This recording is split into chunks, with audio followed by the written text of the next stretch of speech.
वजाबाकीची दुसरी पद्धत. कशाची? वजाबाकी करण्याची दुसरी पद्धत. बघा आता हे 15, आता हे 5 आहे. ह्या 5 मधून 7 जातं का? नाही. मग आपण काय करतो, इकडचा हातचा इकडे घेतो आणि काय करतो, 15 करतो. बरोबर आहे. पण तसं न करता काय करायचं आपण, आता ह्या 5चं 15 होतं. बरोबर आहे. पण आपण काय करायची, ही खालची संख्या किती आहे, 7 आहे. त्या 7 मध्ये किती अंक मिक्स केल्यानंतर 15 येते ते बघायचं.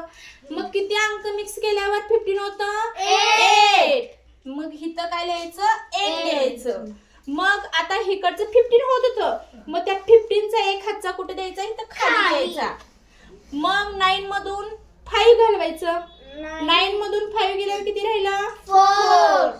मग 8 मधून 3 गेले, किती राहिले, 8 मधून 6 3 किती राहिले, 8 मधून 3 गेले, 8 मधून 3 गेले 5 राहिले. बरोबर आहे. Yes. आता बघा, आता हे 7 आहे. ह्या 7 मधनं 9 जातो का? नाही. आपण काय करतो, नेहमी इकडचा हातचा इकडे घेतो आणि 17 करतो. पण 17 करायचं नाही. 17 मध्ये किती अंक मिक्स केल्यावर 17 होतं ते बघायचं सोप्या पद्धतीनं. बघा ह्या 9 मध्ये किती मिक्स केल्यावर 17 होते,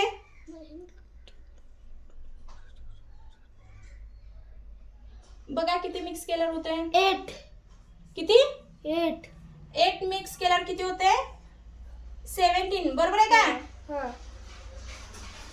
आता इकडचं 17चा 1 हातचा इथं खाली द्यायचा. मग मला सांगा 4 मधनं 3 गेलं, किती राहिलं, 4 मधून 3 गेले 1 राहिले किती राहिले, 1.